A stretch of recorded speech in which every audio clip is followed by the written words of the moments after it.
नमस्कार ओडिशा। आज हूँ नवेम्बर मास 13 तारिख गुरुवार। आज दिन जाकर गुरुत्वपूर्ण खबर उपर आसतु नजर पकाइबा। भिडियोटी को शेष पर्यंत देखंतु। मात्र किछि समय मध्य जानिपारे आज दिन संपूर्ण खबर। ता पूर्व चैनल नुआ थिले चैनल को सब्सक्राइब करी पाखरे थिबा बेल आइकन को ऑन करी रखंतु। परवर्ती खबर त्रुटि शून्य मैच पई मुख्यमंत्री को परामर्श। अंतर्जातीय क्रीड़ा आयोजन करिबारे ओडिशार सुनाम रहिछि। कटक बारवाटी स्टेडियम रे पूर्वरु अनेक अंतर्जातीय मैच सुव्यवस्थित भाबे आयोजन करा जायछि। तेणु आसंता डिसेंबर 9 तारिख रे भारत और दक्षिण आफ्रिका मध्य हेबाक थिबा अंतर्जातीय टी20 मैच जेपरि सुव्यवस्थित और सुनियंत्रित भाव आयोजित हेबो सेथिपई समस्त व्यवस्था को त्रुटि शून्य भाव कार्यकारी करिया पई मुख्यमंत्री श्री मोहन चरण माझी परामर्श दैछंती। आज लोकसेवा भवन रे बारवाटी स्टेडियम रे हेबाक थिबा टी20 मैच आयोजन पई एक प्रस्तुति बैठक रे अध्यक्षता करी मुख्यमंत्री ओडिशा क्रिकेट एसोसिएशन और राज्य प्रशासन रो वरिष्ठ अधिकारी माननको एही परामर्श दैछंती। परवर्ती खबर दिल्ली विस्फोरण रे ओडिशा लिंक। दिल्ली विस्फोरण ओडिशा लिंक। दिल्ली रे घटिथिबा भयंकर विस्फोरण पछरे ओडिशार लिंक थिबा सूचना मिलिछि। ओडिशारे आतंकी मुजामिल सर्किल रो संपर्क रहिछि। एने अटक थिबा जमाती को जेराज बेले सूचना मिलिछि। मुजालिम रो व्हाट्सएप रे ओडिशार लिंक आसीथिला। आ एहा सहित एही घटनार जम्मू हरियाणा तमिलनाडु रे भी लिंक रहिछि बोली कुआ जाउछि। अन्य पटे भी दिल्ली विस्फोरण रो आउ एक लम्बटांकुरा वीडियो एबे सामना को आसीछि। संध्या रे भीड़ ट्रैफिक धीरे धीरे गाड़ी जाउथिबा बेले बड़ विस्फोरण घटिथिला। विस्फोरण बेले रे आउ एक सीसीटीवी दृश्य एभले किछि देखिबाकू मिलिछि। 15 सेकेंड रे एही वीडियो रे लाल किला मेट्रो निकट रे बोली जणा पड़िछि। जेउठी ट्रैफिक रे एकाधिक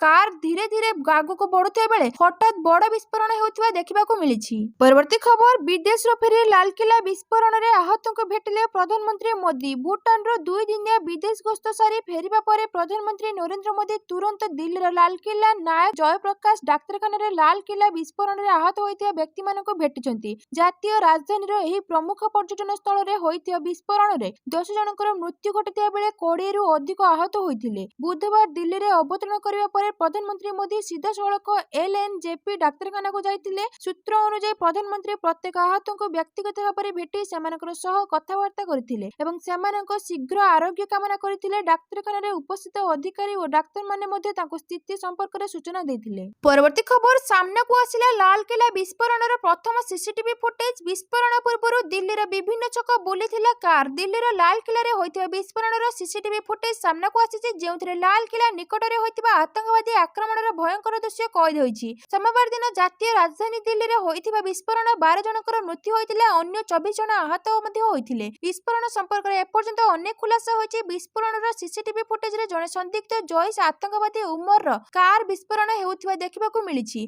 विस्फोरण रो सीसीटीवी कंट्रोल रूम फुटेज देखंतु जेउथिरे स्पष्ट भाबरे एक लाल किला ब्लास्ट देखा जाउछि। परवर्ती खबर गोटे दिन बढ़िला बालीजात्रा। मुख्यमंत्री घोषणा। आउ गोटे दिन बढ़िला बालीजात्रा 12 नुहे 13 तारिख रे हेबो उद्यापित। जहा परे राज्यवासी खुशी व्यक्त करिसंती। विश्व प्रसिद्ध कटक बालीजात्रा अवधि आउ गोटे दिन वृद्धि करिया पई मुख्यमंत्री मोहन चरण माझी घोषणा करिसंती। एहा द्वारा बालीजात्रा 12 तारिख परिवर्ते 13 तारिख दिन उद्यापित हेबो बोली प्रकाश करिसंती। बालीजात्रा प्रति साधारण लोकक आकर्षण और आग्रह तथा मेला रे व्यवसायी मानक कारबार को नजर रखी मुख्यमंत्री एहार अवधि वृद्धि करिसंती। परवर्ती खबर प्रकाश पाइले 2026 रो सरकारी कैलेंडर। ए वर्ष कर्मचारी को 29 दिन छुट्टी। तालिका रे 9टी इच्छा दिन छुट्टी। राज्य सरकार 2026 मसिया पई छुट्टी कैलेंडर जारी करिसंती। 2026 इंग्रेजी वर्ष रे राज्य सरकार कर्मचारी को मोट 29 टी सरकारी छुट्टी दिन और 9टी इच्छा दिन छुट्टी मिलिबो। अन्य पटे एही छुट्टी तालिका मध्ये 6टी छुट्टी रविवार और द्वितीय शनिवार रे पडुछि। मंगलवार राजस्व और विपर्यय परिचालन विभाग पक्षरु जारी विज्ञप्ति अनुसार 2026 मसिया पई जारी छुट्टी कैलेंडर समस्त सरकारी ऑफिस और रेवेन्यू और मजिस्ट्रेट कोर्ट पई प्रযোज्य। एही 29 टी सरकारी छुट्टी नुआ वर्ष रे मकर संक्रांति रु आरंभ होई एक्समास डे पर्यंत रहिछि।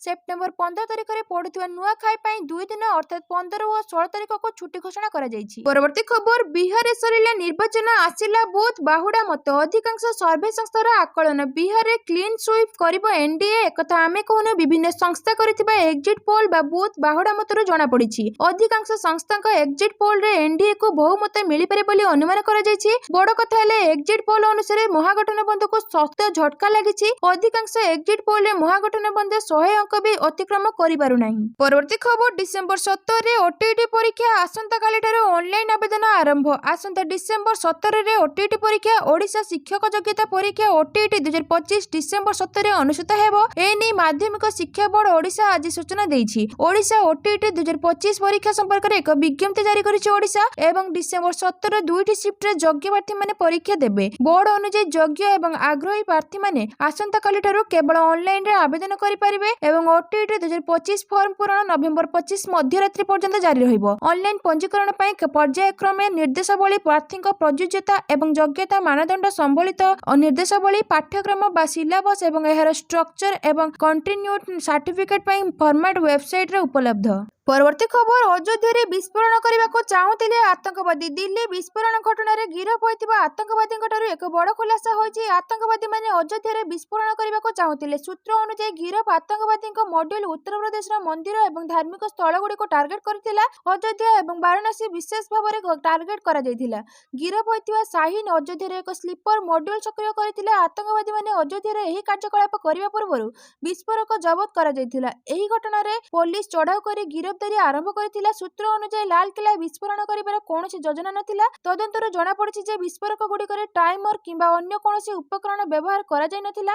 ଆତଙ୍କବାଦୀମାନଙ୍କୁ ପଚରାଉଚରା କରିବାରୁ ଜଣାପଡ଼ିଛି ଯେ ମଡ୍ୟୁଲ ସର୍ବାଧିକ କ୍ଷତି ଘଟାଇବା ପାଇଁ ହସ୍ପିଟାଲଗୁଡ଼ିକୁ ଟାର୍ଗେଟ କରିବାକୁ ଚାହୁଁଥିଲା। ହସ୍ପିଟାଲ ଏବଂ ଜନଗହଳିପୂର୍ଣ୍ଣ ସ୍ଥାନଗୁଡ଼ିକ ହିଟ୍ ଲିଷ୍ଟରେ ଥିଲା। ପରବର୍ତ୍ତୀ ଖବର, ଏସ୍ଆଇ ସ୍କାମ୍, ଶଙ୍କରର କେୟାରଟେକର ଗିରଫ। ଏସ୍ଆଇ ନିଯୁକ୍ତି ପରୀକ୍ଷା ଦୁର୍ନୀତି ମାମଲାରେ ଅଭିଯୁକ୍ତ ଶଙ୍କର ପୃଷ୍ଟିର କେୟାରଟେକର ଗିରଫ ହୋଇଛି। ଅଭିଯୁକ୍ତ ସାଗର କୁମାର ଗୌଡ଼ଙ୍କୁ କ୍ରାଇମବ୍ରାଞ୍ଚ ଗିରଫ କରିଛି। ଦୀଘା ମଡ୍ୟୁଲର ଦାୟିତ୍ୱରେ ସାଗର ଥିବା ସୂଚନା ମିଳିଛି। ସାଗର ଜରିଆରେ ଏଜେଣ୍ଟଙ୍କ ସହ ଲିଙ୍କରେ ଆସୁଥିଲା ଶଙ୍କର। ସେପଟେ ଓଡ଼ିଶା ପୋଲିସ ଏସ୍ଆଇ ନିଯୁକ୍ତି ପରୀକ୍ଷାର ତଦନ୍ତ କେନ୍ଦ୍ରୀୟ ତଦନ୍ତ ବ୍ୟୁରୋ ଦ୍ୱାରା କରାଯିବ। ଏଥିପାଇଁ କେନ୍ଦ୍ର ସରକାର ଅନୁମୋଦନ ଦେଇଛନ୍ତି। ସୂଚନାଯୋଗ୍ୟ, ପୋଲିସ ସବ୍ଇନ୍ସପେକ୍ଟର ନିଯୁକ୍ତି ପରୀକ୍ଷାରେ ଦୁର୍ନୀତି ଅଭିଯୋଗ ହେବା ପରେ ରାଜ୍ୟ ସରକାରଙ୍କ କ୍ରାଇମବ୍ରାଞ୍ଚ ବିଭାଗ ପକ୍ଷରୁ ଏହାର ତଦନ୍ତ କରାଯାଉଥିଲା। ଏହି ଦୁର୍ନୀତିର ଚେର ଆନ୍ଧ୍ରପ୍ରଦେଶ, ପଶ୍ଚିମବଙ୍ଗ ସହିତ ଅନ୍ୟାନ୍ୟ ରାଜ୍ୟକୁ ମଧ୍ୟ ବ୍ୟାପିଥିବା ସନ୍ଦେହ କରାଯାଉଛି। ଏଥିରେ ଅନ୍ତଃରାଜ୍ୟ ସଂଗଠିତ ଅପରାଧ ଗ୍ୟାଙ୍ଗର ସମ୍ପୃକ୍ତି ଥିବାର ସନ୍ଦେହ ରହିଛି। ପରବର୍ତ୍ତୀ ଖବର, ନେତାଙ୍କ ଭବିଷ୍ୟବାଣୀ। ବିଜେଡି କହିଲା 10,000 ଭୋଟରେ ଜିତିବ। ବିଜେପି କହିଲା ଜୟ ଜିତିବେ। କଂଗ୍ରେସ କହୁଛି ଘାସିରାମଙ୍କ ବିଜୟ ନିଶ୍ଚିତ। ନୂଆପଡ଼ା ଉପନିର୍ବାଚନ ପାଇଁ ଶେଷ ହୋଇସାରିଛି ଭୋଟିଂ। ଆସନ୍ତା ନଭେମ୍ବର 14 ତାରିଖରେ ନୂଆପଡ଼ା ରେଜଲ୍ଟ ଆସିବାକୁ ଥିବା ବେଳେ ଏବେଠୁ କିନ୍ତୁ ନୂଆପଡ଼ା ବିଜୟ ନେଇ ନେତା କଲେଣି ଭବିଷ୍ୟବାଣୀ। ତିନି ପ୍ରମୁଖ ଦଳ ବିଜେଡି, ବିଜେପି ଆଉ କଂଗ୍ରେସର ନେତା ଏବେଠୁ ନୂଆପଡ଼ାରେ ନିଜର ପ୍ରାର୍ଥୀ ବିଜୟୀ ହେବେ ବୋଲି ଭବିଷ୍ୟବାଣୀ କରିବା ଆରମ୍ଭ କରିଦେଇଥିବା ବେଳେ ନୂଆପଡ଼ାରେ କିଏ ବାଜି ମାରୁଛି ଏବେ ତାକୁ ନେଇ ଆରମ୍ଭ ହେଲାଣି ଚର୍ଚ୍ଚା। କନକ ନ୍ୟୁଜର ବିତର୍କରେ ବିଜେଡି ନେତ୍ରୀ ପ୍ରମିଳା ମଲ୍ଲିକ ନୂଆପଡ଼ା ରେଜଲ୍ଟକୁ ନେଇ ବଡ଼ ବୟାନ ରଖିଥିବା ସହିତ ସେହାଙ୍ଗିନୀ ଛୁରିଆ 10,000ରୁ ଅଧିକ ଭୋଟରେ ବିଜୟୀ ହେବେ ବୋଲି ଦମ୍ଭୋକ୍ତି ଦେଖାଇଛନ୍ତି। ସେହିପରି ବିଜେଡି ନେତା ପ୍ରଦୀପ ମାଝୀ ମଧ୍ୟ ନୂଆପଡ଼ାରେ ବିଜେଡି ପ୍ରାର୍ଥୀ 10,000ରୁ 20,000 ଭୋଟରେ ବିଜୟୀ ହେବେ ବୋଲି ଭବିଷ୍ୟବାଣୀ କରିଛନ୍ତି। ପରବର୍ତ୍ତୀ ଖବର, 2 ଦିନିଆ ଓଡ଼ିଶା ଗସ୍ତରେ ଆସିବେ ରାଷ୍ଟ୍ରପତି ଦ୍ରୌପଦୀ ମୁର୍ମୁ। ବିଧାନସଭାରେ ରଖିବେ ଅଭିଭାଷଣ। 2 ଦିନିଆ ଓଡ଼ିଶା ଗସ୍ତରେ ଆସିବେ ରାଷ୍ଟ୍ରପତି ଦ୍ରୌପଦୀ ମୁର୍ମୁ। ସେ ଆସନ୍ତା 27 ଓ 28 ତାରିଖରେ 2 ଦିନ ପାଇଁ ଓଡ଼ିଶା ଆସିବେ ବୋଲି ଜଣାପଡ଼ିଛି। ରାଷ୍ଟ୍ରପତିଙ୍କ ଏହି ଗସ୍ତ ଏକ ଐତିହାସିକ ଗସ୍ତ ହେବ ବୋଲି ଜଣାପଡ଼ିଛି, କାରଣ ସେ ପ୍ରଥମ ଥର ପାଇଁ ଓଡ଼ିଶା ବିଧାନସଭାରେ ନିଜର ଅଭିଭାଷଣ ରଖିବେ। ପୂର୍ବରୁ ଓଡ଼ିଶା ବିଧାନସଭାରେ କେବେ କୌଣସି ରାଷ୍ଟ୍ରପତି ଅଭିଭାଷଣ ରଖିନାହାନ୍ତି। ରାଷ୍ଟ୍ରପତି 27 ତାରିଖରେ ବାୟୁସେନାର ଏକ ସ୍ୱତନ୍ତ୍ର ବିମାନରେ ଭୁବନେଶ୍ୱରରେ ଅପରାହ୍ନ 2ଟାରେ ପହଞ୍ଚିବେ। ବିମାନ ବନ୍ଦରରୁ ସେ ସିଧା ରାଜଭବନ ଯିବେ। ସେଠାରେ ସେ ନୂଆ କଳିଙ୍ଗ ନିବାସକୁ ଉଦ୍ଘାଟନ କରିବେ। ଏହାପରେ ସେ ଅପରାହ୍ନ 4:20ରେ ବିଧାନସଭାରେ ପହଞ୍ଚିବେ। ସେଠାରେ ତାଙ୍କୁ ଗାର୍ଡ ଅଫ୍ ଅନର ଦିଆଯିବ। ଏହାପରେ 4:30ରୁ 5:30 ପର୍ଯ୍ୟନ୍ତ ନିଜର ଅଭିଭାଷଣ ରଖିବେ। ପରବର୍ତ୍ତୀ ଖବର, କେନ୍ଦ୍ର ବଜେଟ୍ ପ୍ରସ୍ତୁତି ପାଇଁ ଏମ୍ଏସ୍ଏମ୍ଇଙ୍କ ଅଂଶୀଦାରୀଙ୍କ ସହ ବୈଠକ କଲେ ଅର୍ଥମନ୍ତ୍ରୀ। କେନ୍ଦ୍ର ବଜେଟ୍ ପ୍ରସ୍ତୁତି ପାଇଁ ଅର୍ଥମନ୍ତ୍ରୀ ନିର୍ମଳା ସୀତାରମଣ ଏମ୍ଏସ୍ଏମ୍ଇଙ୍କ ଅଂଶୀଦାରୀଙ୍କ ସହ ବୈଠକ କରିଛନ୍ତି। ଆଗାମୀ କେନ୍ଦ୍ର ବଜେଟ୍ 2026-27ର ପ୍ରସ୍ତୁତି ପାଇଁ ଆଜି ନୂଆଦିଲ୍ଲୀରେ ଅଣୁ, କ୍ଷୁଦ୍ର ଏବଂ ମଧ୍ୟମ ଉଦ୍ୟୋଗ କ୍ଷେତ୍ରର ଅଂଶୀଦାରୀଙ୍କ ସହ ତୃତୀୟ ପ୍ରାକ୍ ବଜେଟ୍ ପରାମର୍ଶ ବୈଠକର ଅଧ୍ୟକ୍ଷତା କରିଛନ୍ତି ଅର୍ଥ ଏବଂ କର୍ପୋରେଟ ବ୍ୟାପାର ମନ୍ତ୍ରୀ ନିର୍ମଳା ସୀତାରମଣ। କେନ୍ଦ୍ର ଅର୍ଥ ରାଷ୍ଟ୍ରମନ୍ତ୍ରୀ ପଙ୍କଜ ଚୌଧୁରୀ, ଅର୍ଥନୈତିକ ବ୍ୟାପାର ବିଭାଗର ସଚିବ ଏବଂ ସୂକ୍ଷ୍ମ, କ୍ଷୁଦ୍ର ଏବଂ ମଧ୍ୟମ ଉଦ୍ୟୋଗ ମନ୍ତ୍ରଣାଳୟର ବରିଷ୍ଠ ଅଧିକାରୀମାନେ ମଧ୍ୟ ବୈଠକରେ ଯୋଗ ଦେଇଥିଲେ। ଏହି ବୈଠକ ସଂସଦରେ ବାର୍ଷିକ ବଜେଟ୍ ପ୍ରସ୍ତୁତି ଏବଂ ଉପସ୍ଥାପନା ପୂର୍ବରୁ ଅର୍ଥ ଅଧିକାରୀ ଏବଂ ଅର୍ଥମନ୍ତ୍ରୀଙ୍କ ଦ୍ୱାରା ବିଭିନ୍ନ ଅଂଶୀଦାରୀଙ୍କ ସହ ଏକ ପରାମର୍ଶ ଏବଂ ଆଲୋଚନା ପ୍ରକ୍ରିୟା। ପରବର୍ତ୍ତୀ ଖବର, ଦିଲ୍ଲୀ ବିସ୍ଫୋରଣ ଜାନୁଆରୀ 26ରେ ହୋଇଥିଲା ଯୋଜନା। ଦିଲ୍ଲୀ ବିସ୍ଫୋରଣ ଘଟଣାରେ ସାମ୍ନାକୁ ଆସିଲା ବଡ଼ ତଥ୍ୟ। ଆତଙ୍କ ପାଇଁ ଜାନୁଆରୀ ମାସରୁ ଯୋଜନା ପ୍ରସ୍ତୁତ କରିଥିଲେ ଆକ୍ରମଣକାରୀ। ଘଟଣାର ତଦନ୍ତ କରୁଥିବା ଜଣେ ଅଧିକାରୀଙ୍କ ସୂଚନା ମୁତାବକ ଯୋଜନାବଦ୍ଧ ଆକ୍ରମଣ ପାଇଁ ଜାନୁଆରୀ 26ରେ ବିଧିବଦ୍ଧ ଭାବେ ଯୋଜନା ହୋଇଥିଲା। ଅଧିକାରୀଙ୍କ ସୂଚନା ମୁତାବକ ଗିରଫ ହୋଇଥିବା ଡାକ୍ତରମାନଙ୍କ ମଧ୍ୟରୁ ଜଣେ ଜାନୁଆରୀ 26ରେ ଲାଲକିଲ୍ଲା ଅଞ୍ଚଳ ଗସ୍ତ କରିଥିଲେ। ଏହି ଗସ୍ତ ଆକ୍ରମଣ ଯୋଜନାର ଏକ ଅଂଶ ଥିଲା। ଗସ୍ତ ସମୟରେ ସେମାନେ ଆକ୍ରମଣ ପାଇଁ ବିସ୍ତୃତ ଯାଞ୍ଚ କରିଥିଲେ। ଜାନୁଆରୀ 26ରେ ଗସ୍ତ ବେଳେ ଲାଲକିଲ୍ଲା ଅଞ୍ଚଳରେ ରେକି କରିଥିଲେ ଆକ୍ରମଣକାରୀ। ଅନ୍ୟପଟେ ବିସ୍ଫୋରଣ ଘଟଣାରେ ଏପର୍ଯ୍ୟନ୍ତ ଦିଲ୍ଲୀର ଆନ୍ତଃରାଜ୍ୟ ସୀମା ଗାଜିପୁର, ସିଂଘୁର, ଟ୍ରିକି ଏବଂ ବଦରପୁରରେ ସୁରକ୍ଷା ଯାଞ୍ଚ କରାଯାଉଛି ଏବଂ ବରିଷ୍ଠ ଅଧିକାରୀମାନେ ବ୍ୟକ୍ତିଗତ ବ୍ୟକ୍ତିଗତ ଭାବରେ ଯାଞ୍ଚ ଉପରେ ନଜର ରଖିଛନ୍ତି। ପରବର୍ତ୍ତୀ ଖବର ଆସନ୍ତା 18 ଜିଲ୍ଲାପାଳ ଓ ଏସ୍ପି ସମ୍ମିଳନୀ। ଆସନ୍ତା 18 ତାରିଖରୁ 2 ଦିନିଆ ଜିଲ୍ଲାପାଳ ଓ ଏସ୍ପି ସମ୍ମିଳନୀ ଲୋକସେବା ଭବନରେ କନଭେନସନ ସେଣ୍ଟରରେ 18 ଏବଂ 19 ତାରିଖ 2 ଦିନ ହେବ ସମ୍ମିଳନୀ। ଏଥିରେ ରାଜ୍ୟରେ କାର୍ଯ୍ୟକାରୀ ହେଉଥିବା ସରକାରୀ ଯୋଜନା ସହ ଆଇନ ଶୃଙ୍ଖଳା ପରିସ୍ଥିତି ନିୟନ୍ତ୍ରଣ ନେଇ ବିଶଦ ଆଲୋଚନା ହେବ।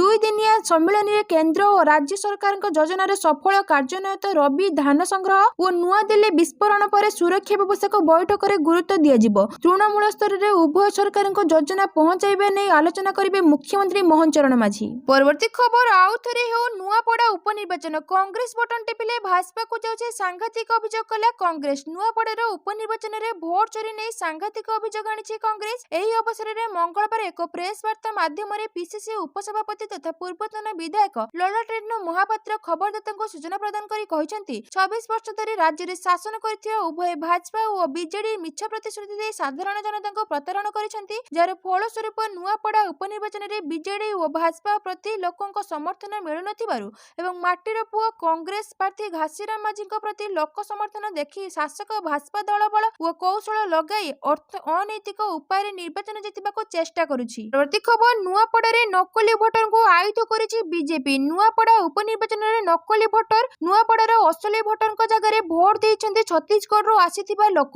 ଆଜି ମତଦାନକୁ ନେଇ ଏପରି ସାଂଘାତିକ ଅଭିଯୋଗ ଆଣି ବିଜେପି ଉପରେ ପ୍ରଚଣ୍ଡ ଆକ୍ରମଣ କରିଛି ବିଜୁ ଜନତା ଦଳ। ବିଜେଡି ପକ୍ଷରୁ ମୁଖ୍ୟ ନିର୍ବାଚନ ଅଧିକାରୀଙ୍କ ନିକଟରେ ଦାଖଲ ଅଭିଯୋଗ ପତ୍ରରେ କୁହାଯାଇଛି ଯେ ନୂଆପଡ଼ା ଉପନିର୍ବାଚନରେ ବ୍ୟାପକ ହେରାଫେରିର ବିଜେପି ସାମିଲ ଅଛି। ଏକ ବଡ଼ ଷଡ଼ଯନ୍ତ୍ର କ୍ରମେ ବିଜେପି ଛତିଶଗଡ଼ ଓ ଅନ୍ୟାନ୍ୟ ସ୍ଥାନର ଲୋକଙ୍କୁ ଆଣି ସଂଗଠିତ ଭାବେ ବିଭିନ୍ନ ବୁଥ ନିକଟରେ ରଖିଥିଲା। ସେମାନେ ନକଲି ପରିଚୟ ପତ୍ର ବଳରେ ବିଭିନ୍ନ ବୁଥ ପରେ ପଶି ବିଜେପି ପ୍ରାର୍ଥୀ ଜୟ ଢୋଲକିଆଙ୍କ ସପକ୍ଷରେ ଭୋଟ ଦେଇଛନ୍ତି ବୋଲି ବିଜେଡି ପ୍ରତିନିଧି ଦଳ ଅଭିଯୋଗ କରିଛନ୍ତି। ବିଜେଡି କହିଛି ଯେ କ୍ଷମତା ହାତେଇବା ନିଶାରେ ବିଜେପି ନେତାମାନେ ଲୋକତନ୍ତ୍ରକୁ ଥଟ୍ଟା ମଜାରେ ପରିଣତ କରିଛନ୍ତି। ପରବର୍ତ୍ତୀ ଖବର ଫେବୃଆରୀ ତୃତୀୟ ସପ୍ତାହରେ 2026 ବଜେଟ। ଅର୍ଥ ବିଭାଗ ପକ୍ଷରୁ ଏ ନେଇ ପ୍ରସ୍ତୁତି ଆରମ୍ଭ। 2026-27 ଆର୍ଥିକ ବର୍ଷ ପାଇଁ ରାଜ୍ୟ ବଜେଟ ଆସନ୍ତା ବର୍ଷ ଫେବୃଆରୀ ତୃତୀୟ ସପ୍ତାହରେ ଆଗତ କରାଯିବ।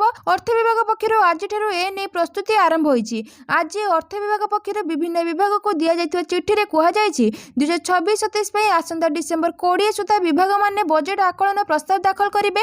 ଡିସେମ୍ବର 21ରୁ 2026 ଜାନୁଆରୀ 5 ପର୍ଯ୍ୟନ୍ତ ବିଭାଗଗୁଡ଼ିକ ସହ ପ୍ରାକ୍ ବଜେଟ ପରାମର୍ଶ ବୈଠକ ହେବ। 2026 ଫେବୃଆରୀ 3ରେ ପ୍ରାକ୍ ବଜେଟ ପରାମର୍ଶ ଏବଂ କେନ୍ଦ୍ର ବଜେଟ 2026-27 ପରେ ଆକଳନଗୁଡ଼ିକର ସଂଶୋଧନ କରାଯିବ। ପରବର୍ତ୍ତୀ ଖବର ବିହାରରେ ପୁଣି ଏନଡିଏ ସରକାର। ଉପମୁଖ୍ୟମନ୍ତ୍ରୀ ବିଜୟ ସିହ୍ନା।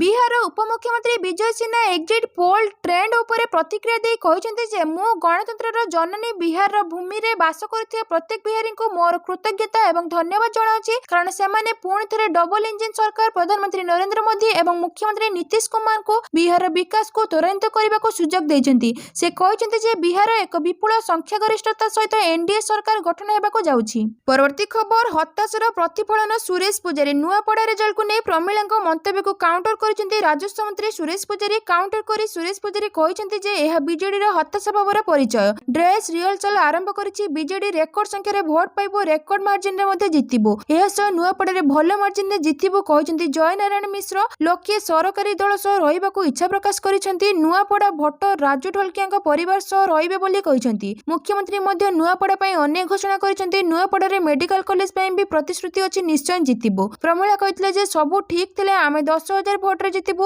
ବିଜେପି ଯଦି ଜିତେ ତାହେଲେ ଇଭିଏମ୍ ଜାଲିଆତି ସ୍ପଷ୍ଟ ହେବ। ସୂଚନାଯୋଗ୍ୟ ଗତକାଲି ନୂଆପଡ଼ା ବିଧାନସଭା ଉପନିର୍ବାଚନ ପାଇଁ ମତଦାନ ଥିଲା। ମୋଟ 81.9% ଭୋଟିଂ ହୋଇଥିବା ରେକର୍ଡ କରାଯାଇଛି। ପରବର୍ତ୍ତୀ ଖବର ମିଶନ ପାୱାରର ପ୍ରଥମ ପ୍ରସ୍ତୁତି ବୈଠକ। ଗ୍ରାମ ବା ସହରାଞ୍ଚଳରେ ନିର୍ବିଶେଷରେ ବିଦ୍ୟୁତ୍, ପାନୀୟ ଜଳ ଯୋଗାଣ ଏବଂ ସଡ଼କ ହେଉଛି ନାଗରିକଙ୍କ 3ଟି ମୌଳିକ ଆବଶ୍ୟକତା। ଏହି ସମସ୍ୟାଗୁଡ଼ିକର ସମାଧାନ ଏବଂ ଜୀବନ ଧାରଣର ମାନରେ ଉନ୍ନତି ଆଣିବା ପାଇଁ ମାନ୍ୟବର ମୁଖ୍ୟମନ୍ତ୍ରୀ ମିଶନ ପାୱାର ନାମକ ଏକ ସମନ୍ୱିତ କାର୍ଯ୍ୟାନ୍ୱୟନର ବ୍ୟବସ୍ଥା ପାଇଁ ନିର୍ଦ୍ଦେଶ ଦେଇଛନ୍ତି। ଓଡ଼ିଶାର ପ୍ରତି ଗ୍ରାମରେ 2027 ସୁଦ୍ଧା ନିତ୍ୟଦିନିଆ ରାସ୍ତା, ବିଜୁଳି ଓ ପାନୀୟ ଜଳ ଯୋଗାଣ ସୁନିଶ୍ଚିତ କରିବା ପାଇଁ ମାନ୍ୟବର ମୁଖ୍ୟମନ୍ତ୍ରୀ ବିଭାଗଗୁଡ଼ିକୁ ନିର୍ଦ୍ଦେଶ ଦେଇଛନ୍ତି। ମୁଖ୍ୟମନ୍ତ୍ରୀଙ୍କ ଦୃଷ୍ଟିକୋଣ ଏବଂ ନିର୍ଦ୍ଦେଶକୁ ସାକାର କରିବା ପାଇଁ ଆଜି ମାନ୍ୟବର ଉପମୁଖ୍ୟମନ୍ତ୍ରୀ ଶ୍ରୀ କନକ ବର୍ଦ୍ଧନ ସିଂଦେଓଙ୍କ ଅଧ୍ୟକ୍ଷତାରେ ଏକ ପ୍ରସ୍ତୁତି ବୈଠକ ଅନୁଷ୍ଠିତ ହୋଇଥିଲା। ମାନ୍ୟବର ପଞ୍ଚାୟତିରାଜ ଏବଂ ପାନୀୟ ଜଳ ଗ୍ରାମ୍ୟ ଉନ୍ନୟନ ମନ୍ତ୍ରୀ ଶ୍ରୀ ରବି ନାରାୟଣ ନାୟକ, ମୁଖ୍ୟ ଶାସନ ସଚିବ ଶ୍ରୀ ମନୋଜ ଆହୁଜା, ଉନ୍ନୟନ ଆୟୁକ୍ତ ଶ୍ରୀମତୀ ଅନୁଗଙ୍କ ମଧ୍ୟ ବୈଠକରେ ଉପସ୍ଥିତ ଥିଲେ। ପରବର୍ତ୍ତୀ ଖବର ସବୁ ଠିକ୍ ଥିଲେ ଆମେ 10,000 ଭୋଟରେ ଜିତିବୁ ବିଜେଡି। ନୂଆପଡ଼ା ଉପନିର୍ବାଚନ ରେଜଲ୍ଟକୁ ନେଇ ବିଜେଡିର ନୂଆ ଥିଓରି। ପ୍ରେସ୍ ମିଟ୍ କରି ବିଜେପିକୁ ଟାର୍ଗେଟ କଲେ ପ୍ରମିଳା ମଲ୍ଲିକ। ସବୁ ଠିକ୍ ଥିଲେ ଆମେ 10,000 ଭୋଟରେ ଜିତିବୁ। ବିଜେପି ଯଦି ଜିତେ ତାହେଲେ ଇଭିଏମ୍ ଇଭିଏମ୍ ଜାଲିଆତି ସ୍ପଷ୍ଟ ହେବ, ଯେଉଁଥିପାଇଁ ଆମେ ସିଇଓଙ୍କ ନିକଟରେ ଅଭିଯୋଗ କରିଛୁ ସରକାରୀ ଦଳ ନୂଆ ଟେକ୍ନୋଲୋଜି ବ୍ୟବହାର କରିଛନ୍ତି। ଆବଶ୍ୟକ ନଥାଇ ବି ଅନେକ ସ୍ଥାନରେ ଇଭିଏମ୍ ବଦଳା ଯାଇଛି। ହାଇଦ୍ରାବାଦରୁ ଇଞ୍ଜିନିୟରଙ୍କୁ ଆଣି ନୂଆ ଟେକ୍ନୋଲୋଜି ବ୍ୟବହାର କରିଛନ୍ତି, ଯେଉଁଥିପାଇଁ ସେମାନେ 30ରୁ 40,000 ଭୋଟରେ ଜିତିବେ କହିଛନ୍ତି। ପରବର୍ତ୍ତୀ ଖବର, ବିଜେପି ଖୋଲାଖୋଲି ଟଙ୍କା ବାଣ୍ଟୁଛି କଂଗ୍ରେସ। ନୂଆପଡ଼ା ଉପନିର୍ବାଚନ ପାଇଁ ଭୋଟରଙ୍କୁ ପ୍ରଭାବିତ କରିବା ଲାଗି ବିଜେପି ଖୋଲାଖୋଲି ଟଙ୍କା ବାଣ୍ଟୁଛି ବୋଲି ଅଭିଯୋଗ କରିଛି କଂଗ୍ରେସ। ଭୋଟ ଗ୍ରହଣର ଆଦର୍ଶ ଆଚରଣ ବିଧି ଉଲ୍ଲଂଘନ ନେଇ କଂଗ୍ରେସ ଭବନଠାରେ ଏକ ସାମ୍ବାଦିକ ସମ୍ମିଳନୀରେ ବିଜେପି କିଭଳି ପୂର୍ବତନ କେନ୍ଦ୍ରମନ୍ତ୍ରୀ ଶ୍ରୀକାନ୍ତ ଜେନା ଏହି ଅଭିଯୋଗ କରିଛନ୍ତି। ଶ୍ରୀକାନ୍ତ କହିଥିଲେ, ମୁଁ ଅନେକ ନିର୍ବାଚନ ଦେଖିଛି, କିନ୍ତୁ ନୂଆପଡ଼ା ଭଳି ଟଙ୍କା ବଣ୍ଟା ନିର୍ବାଚନ ଦେଖିନଥିଲି। ନିର୍ବାଚନ ଆଦର୍ଶ ଆଚରଣ ବିଧିକୁ ସମ୍ପୂର୍ଣ୍ଣ ଉଲ୍ଲଂଘନ କରି ବିଜେପି ଗାଁ ଘଣ୍ଟା ସହର ସବୁଠି ଖୋଲାଖୋଲି ଟଙ୍କା ବାଣ୍ଟୁଛି। ଏ ବିଷୟକୁ ନେଇ ଅନେକ ଥର ରାଜ୍ୟ ନିର୍ବାଚନ ଅଧିକାରୀଙ୍କୁ ଅଭିଯୋଗ କରିଥିଲେ ମଧ୍ୟ କାର୍ଯ୍ୟାନୁଷ୍ଠାନ ଗ୍ରହଣ କରାଯାଉନାହିଁ। ପରବର୍ତ୍ତୀ ଖବର, ଦିଲ୍ଲୀ ବିସ୍ଫୋରଣ ପରେ ସାମୁଦ୍ରିକ ଥାନା ଅଞ୍ଚଳରେ ହାଇ ଆଲର୍ଟ। ମଝି ସମୁଦ୍ରରେ ପୋଲିସର ପଇଁତରା। ନୂଆଦିଲ୍ଲୀରେ ସୋମବାର ରାତିରେ ବିସ୍ଫୋରଣ ପରେ ସାରା ଭାରତୀୟଙ୍କ ମଧ୍ୟରେ ଛନକା ପଶିଛି। 10/11 ମୁମ୍ବାଇ ଆକ୍ରମଣ ଦିନରେ ଏହି ଆକ୍ରମଣ ହୋଇଥିବା ଯୋଗୁଁ ସମୁଦ୍ର ପଥରେ କଡ଼ାକଡ଼ି ଯାଞ୍ଚ ଆରମ୍ଭ ହୋଇଛି। ଉପକୂଳ କେନ୍ଦ୍ରାପଡ଼ା ଜିଲ୍ଲାର ତଟରକ୍ଷୀ ବାହିନୀ, ସାମୁଦ୍ରିକ ଥାନା ପୋଲିସ ଓ ମତ୍ସ୍ୟ ବିଭାଗ ପକ୍ଷରୁ ପୁରା ଘଟଣା ଉପରେ ତୀକ୍ଷ୍ଣ ନଜର ରଖାଯାଇଛି। ଘଟଣାକୁ ଗୁରୁତ୍ୱର ସହ ନେଇ ଏବେ ପୋଲିସ ପଦକ୍ଷେପ ନେଉଛି। ଜିଲ୍ଲାରେ ସମୁଦ୍ର କୂଳକୁ ଲାଗିଥିବା ପଞ୍ଚାୟତଗୁଡ଼ିକରେ ଜମ୍ବୁ ତନ୍ତିଆପାଳ ଓ ତାଳୁଚୁଆ ସାମୁଦ୍ରିକ ଥାନା ପକ୍ଷରୁ 24 ଘଣ୍ଟିଆ ସମୁଦ୍ର ମଧ୍ୟରେ ପାଟ୍ରୋଲିଂ ଆରମ୍ଭ ହୋଇଛି। ମତ୍ସ୍ୟଜୀବୀମାନଙ୍କୁ ନଜର ରଖିବାକୁ ପ୍ରକୃତ ପରିଚୟପତ୍ର ସାମୁଦ୍ରିକ ଗଲାବେଳେ ସାଙ୍ଗରେ ନେଇଯିବାକୁ କୁହାଯାଇଛି। ଏଥିସହ ସମୁଦ୍ର ମଝିରେ ମାଛ ଧରିବାକୁ ବୋଟ୍‌ଗୁଡ଼ିକର ଯାଞ୍ଚ ଆରମ୍ଭ ହୋଇଛି। ସମୁଦ୍ର ଉପକୂଳରୁ ଆସିଥିବା 4 ଚକିଆ ଓ 2 ଚକିଆ ଗାଡ଼ିଗୁଡ଼ିକୁ ସାମୁଦ୍ରିକ ଥାନା ତରଫରୁ ଯାଞ୍ଚ କରାଯାଉଛି। ଏଥିସହ ଯଦି ସମୁଦ୍ର ଉପକୂଳବର୍ତ୍ତୀ ଗାଡ଼ିଗୁଡ଼ିକ ଯାଉଥିବା ଗାଡ଼ିଗୁଡ଼ିକୁ ତନଖି କରାଯାଉଛି। କୌଣସି ସନ୍ଦିଗ୍ଧ ବ୍ୟକ୍ତି ନଜରକୁ ଆସିଲେ ତୁରନ୍ତ ପୋଲିସକୁ ଖବର ଦେବା ପାଇଁ ସ୍ଥାନୀୟ ବାସିନ୍ଦାଙ୍କୁ କୁହାଯାଇଛି। ପରବର୍ତ୍ତୀ ଖବର, 2027 ସୁଦ୍ଧା ଡବ୍ଲ୍ୟୁଟିସିରେ 12ଟି ଦଳ ସାମିଲ ହେବେ। ଓଡିଆଇ ସୁପର ଲିଗ୍ ମଧ୍ୟ ଫେରିପାରେ। 2027 ମସିହାର 12ଟି ଦଳ ବିଶ୍ୱ ଟେଷ୍ଟ ଚାମ୍ପିୟନସିପ୍‌ରେ ଅଂଶଗ୍ରହଣ କରିପାରେ। ଏହା ବ୍ୟତୀତ ଦଳଗୁଡ଼ିକୁ 2ଟି ସ୍ତରରେ ବିଭକ୍ତ କରାଯିବ ନାହିଁ। ଏହା ବ୍ୟତୀତ ଆନ୍ତର୍ଜାତୀୟ କ୍ରିକେଟ ପରିଷଦରେ ମଧ୍ୟ ଓଡିଆଇ ସୁପର ଲିଗ୍ ପୁନଃ ଆରମ୍ଭ କରିବାକୁ ପ୍ରସ୍ତୁତି ହେଉଛି। ଗତ ସପ୍ତାହରେ ଆଇସିସିର ସାଧାରଣ ବୈଠକ ଦୁବାଇରେ ଅନୁଷ୍ଠିତ ହୋଇଥିଲା। ଇଏସ୍ପିଏନ୍ ଅନୁଯାୟୀ ଏହି ବୈଠକରେ ପୂର୍ବତନ ନ୍ୟୁଜିଲାଣ୍ଡ ବ୍ୟାଟ୍ସମ୍ୟାନ୍ ରୋଜର ନେତୃତ୍ୱରେ ଏକ କମିଟି ଆଇସିସିଙ୍କୁ ତାଙ୍କର ରିପୋର୍ଟ ପ୍ରଦାନ କରିଥିଲା, ଯେଉଁଥିରେ କ୍ରିକେଟର 3ଟି ଫର୍ମାଟରେ ବିକାଶ ଉପରେ ଆଲୋଚନା କରାଯାଇଥିଲା। ଆଇସିସି 2-ସ୍ତରୀୟ ବ୍ୟବସ୍ଥା ଗ୍ରହଣ କରିବ ନାହିଁ। ଅନେକ କ୍ରିକେଟ ବିଶେଷଜ୍ଞ ପରାମର୍ଶ ଦେଇଛନ୍ତି ଯେ ଟେଷ୍ଟ କ୍ରିକେଟକୁ 2ଟି ସ୍ତରରେ ବିଭକ୍ତ କରାଯିବା ଉଚିତ। ପରବର୍ତ୍ତୀ ଖବର, କୋହଲି ରୋହିତଙ୍କୁ ଘରୋଇ କ୍ରିକେଟ ଖେଳିବାକୁ କହିଲେ ବିସିସିଆଇ। ଭାରତୀୟ କ୍ରିକେଟର ଦୁଇ ମହାନ ଖେଳାଳି ରୋହିତ ଶର୍ମା ଓ ବିରାଟ କୋହଲି ସେମାନଙ୍କ କ୍ୟାରିୟରର ଅନ୍ତିମ ପର୍ଯ୍ୟାୟରେ ପହଞ୍ଚିଛନ୍ତି। ଉଭୟ ଟେଷ୍ଟ ଏବଂ ଟି-20ର ଅବସରର ଘୋଷଣା କରିସାରିଛନ୍ତି। ସେମାନେ କେବଳ ଦିନିକିଆ କ୍ରିକେଟ ଖେଳିବା ଜାରି ରଖିଛନ୍ତି। ଉଭୟ ଅଷ୍ଟ୍ରେଲିଆ ବିପକ୍ଷରେ 3 ମ୍ୟାଚ୍ ବିଶିଷ୍ଟ ସିରିଜର ପ୍ରଦର୍ଶନ ମାଧ୍ୟମରେ ପ୍ରଭାବିତ କରିଛନ୍ତି। ତେବେ ଏହା ସତ୍ତ୍ୱେ ବିସିସିଆଇ ସେମାନଙ୍କୁ ଘରୋଇ କ୍ରିକେଟ ଖେଳିବା ପାଇଁ ନିର୍ଦ୍ଦେଶ ଦେଇଛି। ଯେଉଁମାନେ ଘରୋଇ କ୍ରିକେଟ ଖେଳିବେ ନାହିଁ ସେମାନଙ୍କୁ ଜାତୀୟ ଦଳରେ ନିଆଯିବନି ବୋଲି ମଧ୍ୟ କୁହାଯାଇଛି। ପରବର୍ତ୍ତୀ ଖବର, ଭାରତ ଉପରେ ଥିବା ଟାରିଫକୁ 50% କମ୍ କରିବ ଆମେରିକା। ଆମେରିକାରୁ ଟାରିଫକୁ ନେଇ ଆସିଲା ବଡ଼ ଖବର। ଭାରତ ଉପରେ ଥିବା ଟାରିଫକୁ 50% କମ୍ କରିପାରନ୍ତି ଟ୍ରମ୍ପ ସରକାର। ହ୍ୱାଇଟ୍ ହାଉସରୁ ମିଳିଥିବା ସୂଚନା ମୁତାବକ ୱାଶିଂଟନ ଏବଂ ନୂଆଦିଲ୍ଲୀ ରାଷ୍ଟ୍ରପତି ଡୋନାଲ୍ଡ ଟ୍ରମ୍ପ କହିଛନ୍ତି ଯେ ୱାଶିଂଟନ ଏବଂ ନୂଆଦିଲ୍ଲୀ ଏକ ନୂତନ ବାଣିଜ୍ୟ ଚୁକ୍ତିନାମା ଚୂଡ଼ାନ୍ତ କରିବାକୁ ନିକଟତର ହେଉଛନ୍ତି ଏବଂ ଆମେରିକା ଶେଷରେ ଭାରତ ଉପରେ ଶୁଳ୍କ ହ୍ରାସ କରିବ ବୋଲି ଜଣାପଡ଼ିଛି। ଟ୍ରମ୍ପଙ୍କ ଏହି ମନ୍ତବ୍ୟ ଓଭାଲ ଅଫିସର ଭାରତରେ ନୂତନ ଆମେରିକା ରାଷ୍ଟ୍ରଦୂତ ସର୍ଗିଓ ଗୋରଙ୍କ ଶପଥ ଗ୍ରହଣ ସମାରୋହ ସମୟରେ ଆସିଥିଲା। ଆମେରିକା ରାଷ୍ଟ୍ରପତି କହିଛନ୍ତି ଯେ ଭାରତ ସହିତ ଆଲୋଚନାରେ ଗୁରୁତ୍ୱପୂର୍ଣ୍ଣ ଅଗ୍ରଗତି ହେଉଛି ଏବଂ ଉଭୟ ପକ୍ଷ ଏକ ସନ୍ତୁଳିତ ଚୁକ୍ତିର ନିକଟତର ହେଉଛନ୍ତି। ପରବର୍ତ୍ତୀ ଖବର, ଠକ ସର୍ଦ୍ଦାର ଅଜିତଙ୍କୁ ବାନ୍ଧିଲା ସିବିଆଇ। ଆନ୍ତର୍ଜାତୀୟ ଠକ ସର୍ଦ୍ଦାର ଅଜିତ କୁମାର ପାତ୍ର ଓ ତାର ସହଯୋଗୀ ମିଙ୍କୁ ଲାଲ ଜୈନଙ୍କୁ ଆଜି ସିବିଆଇ ଗିରଫ କରିଛି। ଏହି ଠକର କଳା କାରନାମା ସମ୍ପର୍କରେ ଅତୀତରେ ଅନେକବାର ସୂର୍ଯ୍ୟପ୍ରଭା ବିଶଦ ରିପୋର୍ଟ ମଧ୍ୟ ପ୍ରକାଶ କରିସାରିଛି। ସିବିଆଇ ପକ୍ଷରୁ ଜାରି ପ୍ରେସ୍ ବିବୃତ୍ତି ଅନୁଯାୟୀ ଅଜିତ ଓ ମିଙ୍କୁ ଲାଲ ନିଜକୁ ବିଭିନ୍ନ ସରକାରୀ କାର୍ଯ୍ୟାଳୟ, ମନ୍ତ୍ରଣାଳୟ, ବିଚାର ବିଭାଗୀୟ ଅଧିକାରୀ ବୋଲି ମିଛ ପରିଚୟ ଦେଇ ଠକୁଥିଲେ। ସେମାନେ ମିଛ ପରିଚୟ ଦେଇ ଭିଆଇପି ପ୍ରୋଟୋକଲ ପାଇବା ସହ ସରକାରୀ ଘରେ ରହୁଥିଲେ। ହାଇ ସିକ୍ୟୁରିଟି ଜୋନରେ ବି ପ୍ରବେଶ କରିପାରୁଥିଲେ। ସେମାନେ ନିଜକୁ କେନ୍ଦ୍ରୀୟ ଏଜେନ୍ସି ଓ ଏନଫୋର୍ସମେଣ୍ଟ ଅଫିସର ଭାବେ ଦର୍ଶାଉଥିଲେ। 2025 ନଭେମ୍ବର 4ରେ ଡିଜିଜିଆଇ ଜୟପୁର ପକ୍ଷରୁ ସାଇବଡିର ନେଟୱାର୍କ ପ୍ରାଇଭେଟ ଲିମିଟେଡ ବିନୋଦ ପରିହାରଙ୍କ ଅଫିସରେ ଚଢ଼ାଉ କରାଯାଇଥିଲା। ଗିରଫରୁ ବର୍ତ୍ତିବା ପାଇଁ ବିନୋଦ ତୁରନ୍ତ ଅଜିତ ଓ ମିଙ୍କୁ ସହ ଯୋଗାଯୋଗ କରିଥିଲେ। ସେମାନେ ମାମଲା ରଫାଦଫା କରିବା ପାଇଁ ସେମାନେ 18 ଲକ୍ଷ ଟଙ୍କା ଦାବି କରିଥିଲେ। ଗତ ନଭେମ୍ବର 10ରେ ଅଜିତ ଓ ମିଙ୍କୁ ଜଗଜିତ ସିଂ ଗିଲ୍ ଜରିଆରେ ବିନୋଦ ପରିହାର ପଠାଇଥିବା 18 ଲକ୍ଷ ଟଙ୍କା ନେଉଥିଲେ। ପୂର୍ବରୁ ଛକି ବସିଥିବା ସିବିଆଇ ତାଙ୍କୁ ମାଡ଼ି ବସିବା ସହ ସେମାନଙ୍କଠାରୁ ସେହି 18 ଲକ୍ଷ ଟଙ୍କା ସହ ଆଉ 3.7 କୋଟି ଟଙ୍କା ଓ 1 କେଜି ସୁନା, 26 ସମ୍ପତ୍ତି ଡକ୍ୟୁମେଣ୍ଟ, 4 ଦାମୀ ଗାଡ଼ି, 12ଟି ଗାଡ଼ି, डिजिटल डिवाइस आदि जबत करा जायछि। दिल्ली, राजस्थान और ओडिशा रे चढ़ाऊ करी सीबीआई यह जबत करिछि। परवर्ती खबर ओडिशा 5 जिला को पुरस्कृत करिवे राष्ट्रपति। भारत सरकार